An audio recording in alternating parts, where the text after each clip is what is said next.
The 36th Birmingham, Sandwell and Westside Jazz Festival returns in July with more than 200 performances to look forward to.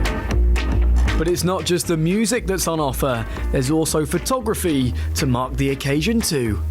And here are those 52 prints, right in the middle of the concourse of Birmingham New Street Station, and I imagine there's going to be plenty of people passing through to have a little look. Jim, this is very exciting already. The launch has happened, and there's plenty of people taking lots of pictures. You must feel very pleased. It's great. One thing about having great photographs is it's great to use them, but after the festival's over, you don't know what to do with them. I hate the idea of great photographs lying in cupboards, not being looked at by anybody. So to have a chance to play here with a huge millions of footfall we get at New Street Station, it's perfect.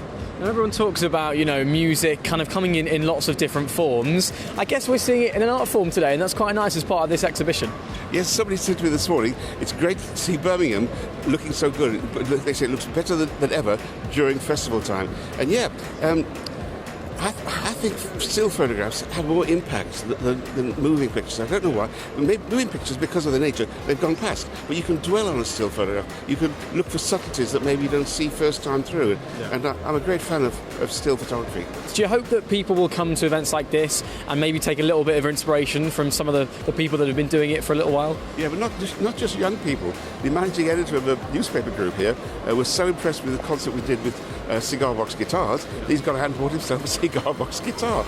This is an interesting way of showing off the festival, of course. People say that music comes in all different forms, so this is quite a nice way of getting people excited for what is to come. Why is it quite nice to have an exhibition alongside the festival itself? A lot of these events, we think about sort of jazz and blues and think about, it's happening in back rooms of pubs. It's not. With things like the Jazz Festival, it's across the whole city, and most of the events are free as well. And there's some really cool venues. They're not horrible little back rooms in bars anymore these days. Now, of course, like you say, it's accessible. People are getting to see this for the first time. But what is the jazz scene in Birmingham and the West Midlands from your perspective? How does it stand now, and is it moving on? Yeah, I think so. I mean, I've been sort of in Birmingham for ages. And my scene is really blues rather than jazz, but we do a lot of jazz-influenced stuff. And I've always been aware of it. But it's only the recent few years I've actually become involved and started playing. It's just a great bunch of people who enjoy music. Now, of course, fantastic people like yourselves who know a lot about the scene, but maybe some of those, some of the younger generation who are yet to break into jazz properly. What is that like, and how do you go about doing something like that? I mean, I think it's just finding something you like listening to.